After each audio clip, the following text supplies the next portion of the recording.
নমস্কার, আমি সৌগত তন্ত্রজ্যোতিষ মাজালে আপনাদেরকে স্বাগত। জয় মা তারা। আপনাদেরকে আরেকটি সাধনা নিয়ে উপস্থিত হয়েছি। দেখুন, আপনারা বারবার সাধনা করতে চাইছেন, তবে গুরুদেবের সঙ্গে থেকে গুরুদেবের পারমিশন নিয়ে সাধনা করাই ভালো। এবং আমি যে সাধনাগুলো দিচ্ছি, কোনো অভিজ্ঞ ব্যক্তি বা গুরুদেবের সঙ্গে আলোচনা করেই সাধনা করুন, তাতে আপনাদের সাধনায় অনেক বাধাবিঘ্ন আসলে সেগুলো কেটে যাবে এবং সাধনায় সফল হতে পারবেন। আর আমি যে সাধনা ছোটোখাটো যে সাধনাগুলো দিচ্ছি, এগুলো আপনারা করতেই পারেন। যেমন লক্ষ্মী সাধনা, কনকাবতী সাধনা, যেগুলো শ্রীবৃদ্ধি বা অর্থকরীর জন্য এগুলো করতে পারেন। যেগুলোতে কোনো কঠিন হবে না বা কোনো সমস্যা নেই, সেগুলো করুন, সেগুলোতে আপনারা কাজ পাবেন। এছাড়া যেগুলো বড় সাধনা করবেন, সেগুলো সব গুরুদেবের সঙ্গে আলোচনা করে নেবেন। তো আজকে যে সাধনাটি দিচ্ছি, অখণ্ড লক্ষ্মী সাধনা। এই অখণ্ড লক্ষ্মী সাধনা যে করেন, তার জীবনে কোনো দিন অর্থ সংকট হয় না এবং মা লক্ষ্মী সেই বাড়িতে বিরাজমান করেন।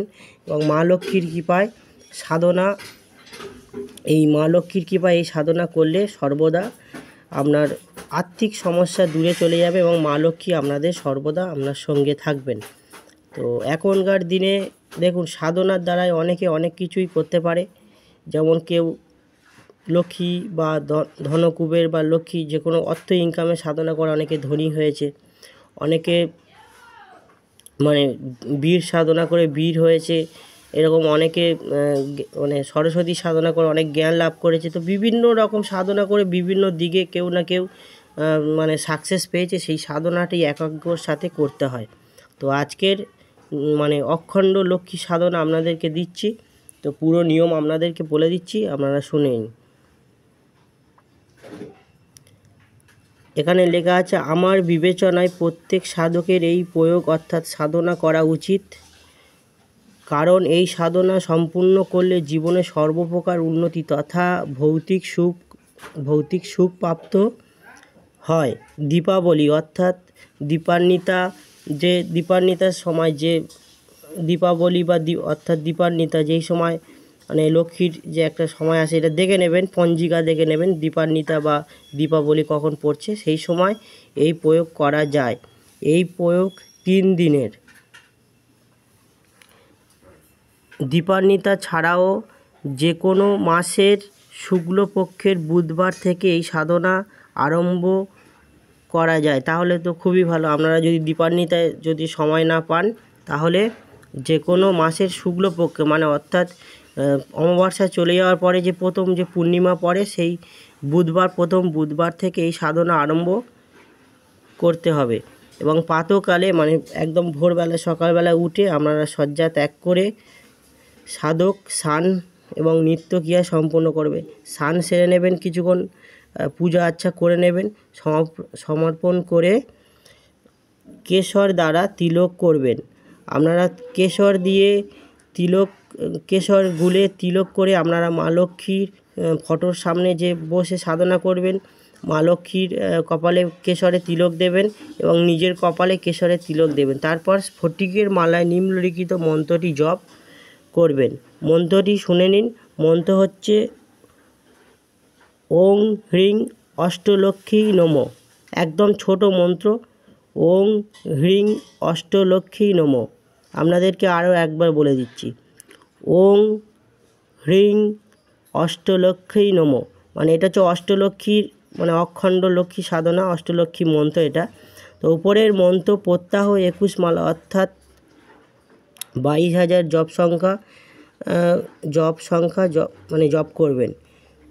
তো এখানে 22,000 জপ যেহেতু টোটালি বলেছে, তাই আপনাদের বলবো, আপনারা যাতে সুবিধা হয়, আপনারা এই সাধনাটি মানে 1 সপ্তাহ ধরেই করুন বা দরকার পড়ে আরও কিছুদিন লেগে যায় যাক, কিন্তু 22,000 সংখ্যা জপ কমপ্লিট করবেন। এবং এটাকে স্ফটিকের মালার সাহায্যে করতে বলেছে, স্ফটিকের মালার সাহায্যে আপনারা জপ করবেন। সেটি 3 দিনে করতে পারেন, 7 দিনে করতে পারেন বা 9 দিনে করতে পারেন বা 11 দিন, মোটামুটি 22,000 সংখ্যা জপ করবেন। তাহলে এই অখণ্ড লক্ষ্মী মানে মা লক্ষ্মী, অষ্টলক্ষ্মী তাহলে আপনার সিদ্ধ হয়ে যাবে। এবং এই মা লক্ষ্মী সিদ্ধ হয়ে গেলে আপনাদের বাড়িতে মা লক্ষ্মী বিরাজ করবে, সর্বদা আর্থিক সমস্যা থেকে আপনাদেরকে বের করে আনবেন এবং আপনাদের যে চাকরি করছেন, ব্যবসা করছেন, যে কর্মের সাথে আছেন, মা লক্ষ্মী সর্বদা আপনাদেরকে সাহায্য করবে এবং মা লক্ষ্মীর কৃপায় অর্থের কোনো দিন সমস্যা আসবে না। যদি ঠিকঠাক সাধনা করা যায় আর মা লক্ষ্মী যদি সিদ্ধ হয়ে যায় তাহলে অর্থের সমস্যা হবে না। যদি ভিডিওটি উপকৃত মনে হয় একটি লাইক করবেন, যারা নতুন দেখছেন চ্যানেলটিকে সাবস্ক্রাইব করবেন, বন্ধুবান্ধব আত্মীয় স্বজনকে শেয়ার করবেন। আমি আরও দুর্লভ আরও গোপন তথ্য এই চ্যানেলের মধ্যে তুলে ধরবো এবং সাধনাগুলো আপনাদেরকে দেবো। আপনারা আমার চ্যানেলটিকে সাবস্ক্রাইব যেরকম করছেন এবং আমার চ্যানেলের সঙ্গে থাকুন। চ্যানেল সাবস্ক্রাইব করুন, একটি করে লাইক করুন, তাতে আমার ভিডিও ছাড়তে উৎসাহিত হব। আর আমার ফোন হোয়াটসঅ্যাপ একটাই নাম্বার 8388022704। আমাকে হোয়াটসঅ্যাপে SMS করবে, কল দেবেন না।